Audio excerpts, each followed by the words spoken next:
Assalamualaikum warahmatullahi wabarakatuh. Beberapa hari lagi kita akan menyambut bulan Ramadan dan sempena bulan yang mulia ini ingin saya beri beberapa pesanan kepada diri saya dan juga para penonton yang dirahmati Allah sekalian. Pesanan pertama, ayuh kita berpuasa kerana Allah dan juga tidak berpuasa kerana Allah.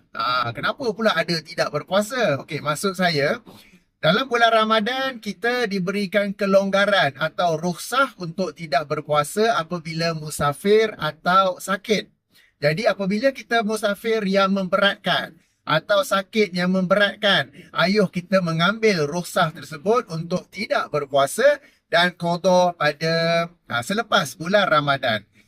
Dalam hal ini saya maklum tentang sebahagian orang yang memang mereka musafir yang memberatkan ataupun sakit yang memberatkan. Lalu mereka tetap berpuasa kerana nanti malas nak qada. Maka dia berpuasa, dia meneruskan puasa bukan kerana Allah tetapi kerana malas nak qada. Ada juga yang terus meneruskan puasanya kerana nanti apa orang kata. Jadi dia berpuasa kerana nanti apa orang kata dan bukannya kerana Allah Subhanahu Wa Taala. Jadi sebab tu saya sebut tadi, ayuh kita berpuasa kerana Allah. Kalau tak puasa pun kerana Allah, kerana rukhsah yang Allah Subhanahu Wa Taala berikan. Menyebut tentang musafir dan musafir yang memberatkan, jangan tunggu bila dah betul-betul letih baru nak buka puasa. Because when you are tired, you don't know that you are tired. Kerana apabila anda musafir, kemudian anda letih, anda tak tahu anda letih sebab anda tidak dapat, you are unable to monitor yourself. Maka langkah yang selamat khasnya kepada orang yang memandu. Seperti ketua keluarga yang memandu keluarga balik kampung ke, pemandu bas, pemandu lori, ataupun juru terbang, yang lebih selamat ialah untuk tidak berpuasa. Allah Subhanahu Wa Taala telah pun memberi kelonggaran, jadi ayuh kita mengambil kelonggaran tersebut. Ini yang pertama. Yang kedua, tentu akan ada yang berkata, rugilah tak berpuasa bulan Ramadan, bulan yang mulia. Para penonton yang dirahmati Allah sekalian, apabila seseorang itu lazim dengan sesuatu amalan, lalu dia tidak dapat melaksanakan amalan itu kerana musafir atau sakit, maka dia mendapat pahala yang sama sebagaimana apabila dia lazim beramal. Maknanya dia memang puasa Ramadan, dia memang solat tarawih, okay?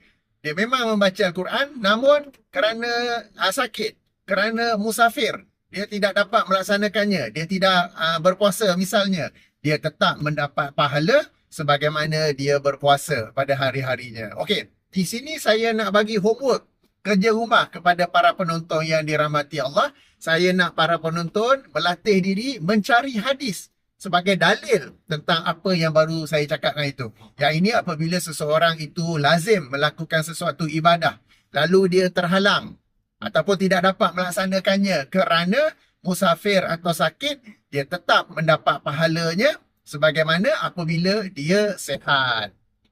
Okey, pesanan yang ketiga tentang dalam bulan Ramadan kita meningkatkan amal ibadah kita, alhamdulillah.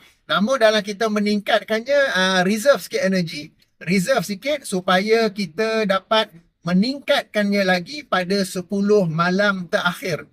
Jangan pada minggu pertama kita terus naik, tetapi minggu kedua dah turun, minggu ketiga dah turun, pada time minggu keempat ataupun 10 malam terakhir dah betul-betul kita sebut sebagai futur. Yang ni dah hilang semangat, dah lemah semangat, dah malas ya. Okey, jadi bulan Ramadan kita naikkan sikit, yang penting istiqomah. Yang penting berterusan, dan pada 10 malam terakhir kita naikkan lagi sikit. Jangan pada minggu pertama begitu tinggi, tapi turun sehingga apabila 10 malam yang terakhir dah hampir-hampir sifar atau mungkin negatif dah kot. Jangan begitu ya. Okey, menyebut tentang 10 malam terakhir. Ada sebahagian umat Islam yang mereka berpendapat apabila hendak bersedekah, mereka tangguhkannya kepada 10 malam terakhir. Okey, mereka bersedekah, bagus. Tetapi mereka menangguhkan sedekah tersebut pada 10 malam yang terakhir. Baik. Ini adalah satu amalan yang tidak berdasarkan dalil. Kalau kita rujuk kepada sunnah Rasulullah sallallahu alaihi wasallam, baginda banyak bersedekah dalam bulan Ramadan. Bahkan dalam hadis sahih Al-Bukhari dekat awal tu, tak silap saya nombor 6, baginda SAW banyak bersedekah dan dikhabarkan secara kiasan seperti angin yang bertiup. Maknanya apa-apa yang baginda ada terus bagi, terus bagi, terus bagi ya sepanjang Ramadan. Dan pada 10 malam terakhir baginda tidak meningkatkan sedekah, sebaliknya meningkatkan amal ibadah. Bahkan dalam hadis diterangkan baginda mengikat kain. Itu adalah kiasan, bermakna baginda tidak bersama isteri-isteri, baginda beriktikaf dan meningkatkan ibadah. Jadi pada 10 malam terakhir yang kita tingkatkan ialah ibadah. Solat kita, baca Al-Quran dan semuanya, dan bukan sedekah. Sedekah adalah sesuatu yang dianjurkan pada sepanjang Ramadan tanpa dikhususkan kepada 10 malam yang terakhir. Jadi jangan khususkan sedekah itu pada 10 malam yang terakhir sahaja. Okey, jadi yang itu tentang sedekah. Sila rujuk hadis daripada Sahih Al-Bukhari, hadis nombor 6 tak silap saya. Okey, menyebut tentang bulan Ramadan ada solat tarawih kan. Dan dalam apabila berbicara tentang solat tarawih di kalangan para penonton mungkin ada yang bekerja, pada time balik rumah sudah pun letih, penat dan mungkin tak larat untuk pergi ke masjid surau. Masjid atas surau untuk solat tarawih secara berjamaah. Tak mengapa, solat tarawih itu boleh saja dilaksanakan di rumah. Katakan anda berbuka puasa, okey, anda solat isyak berjemaah, bagi lelaki solat isyak berjemaah tapi letih tak apa balik rumah. Rehat apa dulu, boleh saja solat tarawih pukul 10 malam nanti ke, nak tidur dulu bangun kemudian pukul 3 pagi ke. Di sini memang ada hadis yang sahih bahawa apabila seseorang itu solat tarawih bersama imam sehingga selesai, maka dia mendapat pahala solat sepanjang malam. Itu hadis sahih. Tetapi jika anda dalam keadaan letih, anda pun tak dapat khusyuk, anda pun macam nak rushing ke, ataupun imam di masjid yang rushing terburu-buru, lebih baik anda rehat terlebih dahulu, kemudian anda solat dalam suasana diri anda tenang, dalam suasana diri anda dapat bermunajat kepada Allah Subhanahu Wa Taala dengan suasana yang berkualiti, ataupun secara kiasan spend a quality time with Allah Subhanahu Wa Taala. Jadi dalam hal ini saya ada beberapa video khas dalam yang berkaitan dengan bulan Ramadan telah saya letak dalam satu playlist bersama dengan video ini. Jemput ulang kaji ya. Jadi solat tarawih tidak semestinya berjemaah, boleh sahaja secara bersendirian. Dan mungkin saja apabila anda melaksanakannya dengan penuh kekhusyukan, dengan penuh ketenangan, dengan penuh tenaga, anda juga mendapat pahala yang banyak atau mungkin lebih berbanding solat berjemaah dalam suasana diri anda letih, tidak khusyuk dan sebagainya ya. Okey, dalam bulan Ramadan juga insya-Allah video-video react saya akan diteruskan selagi mana ada video-video yang perlu di-react. Ini kerana amar makruf dan nahi mungkar diteruskan. Amar makruf nahi mungkar tidak bercuti dalam bulan Ramadan.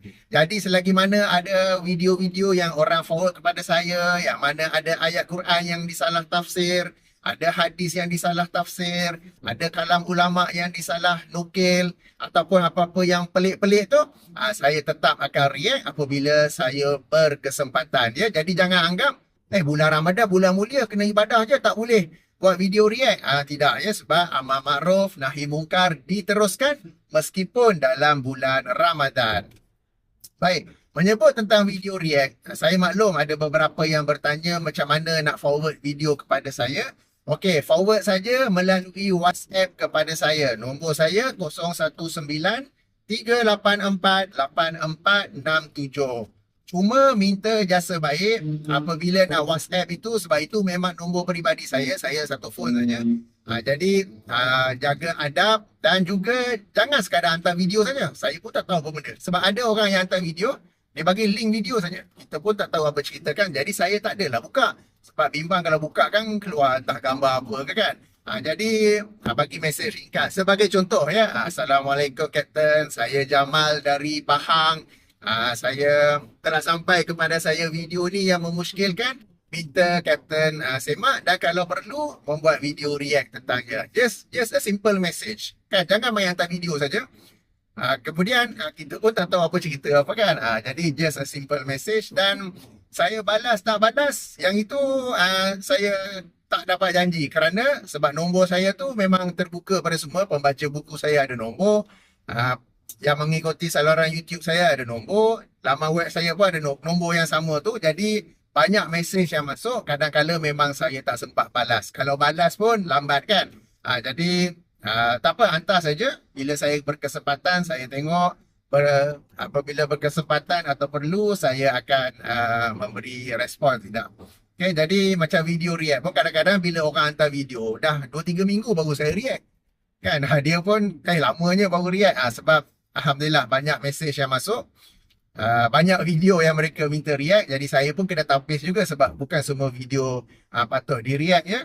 Okey, jadi demikian sedikit pesanan, ayo kita manfaatkan bulan Ramadan ini dengan sebaik-baiknya. Saya tutupi dengan subhanakallahumma wa bihamdika asyhadu an la ilaha illa anta astaghfiruka wa atubu ilaika. Assalamualaikum warahmatullahi wabarakatuh.